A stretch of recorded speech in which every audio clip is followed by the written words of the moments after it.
So happy together.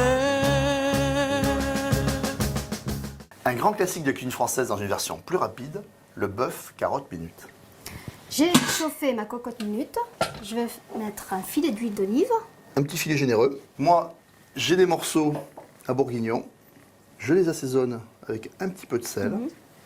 Je remue les morceaux pour bien répartir le sel. Voilà. Et je vais les déposer délicatement dans le fond de la cocotte. Ah, ça crépite.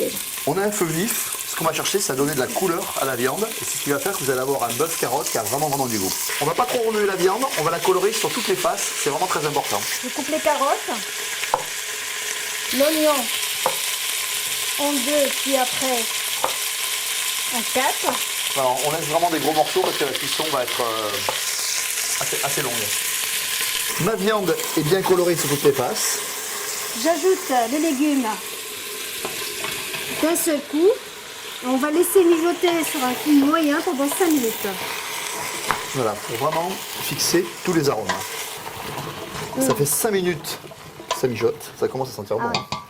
Et là, on va rajouter des éléments aromatiques. Regarde, moi je mets un petit peu de thym, un petit peu de romarin, quelques gousses d'ail.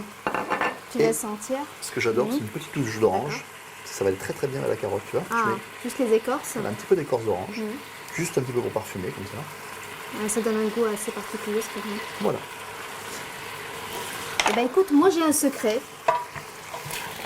Je rajoute du ketchup.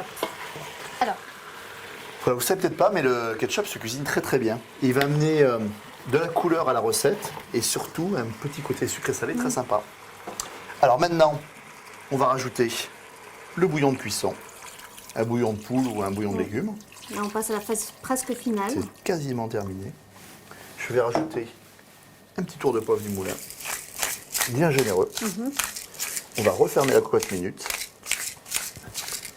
On va porter à ébullition et au sifflement de la cocotte, on attendra 30 minutes à feu doux et vous aurez quelque chose de très fondant, ultra moelleux. Et voilà. Ça mijote encore. Regardez, on a Ouais. une viande super fondante, on a les légumes qui n'ont pas bougé là, c'est vraiment impeccable. Regarde ça. Et là maintenant, il ne reste plus qu'à le déguster. Et tu vois le ketchup Amora là, Oui. il a apporté une belle touche colorée à notre sauce. Et accompagné de pommes vapeur ou pâte fraîche, c'est succulent. Alors, bon appétit! Can't say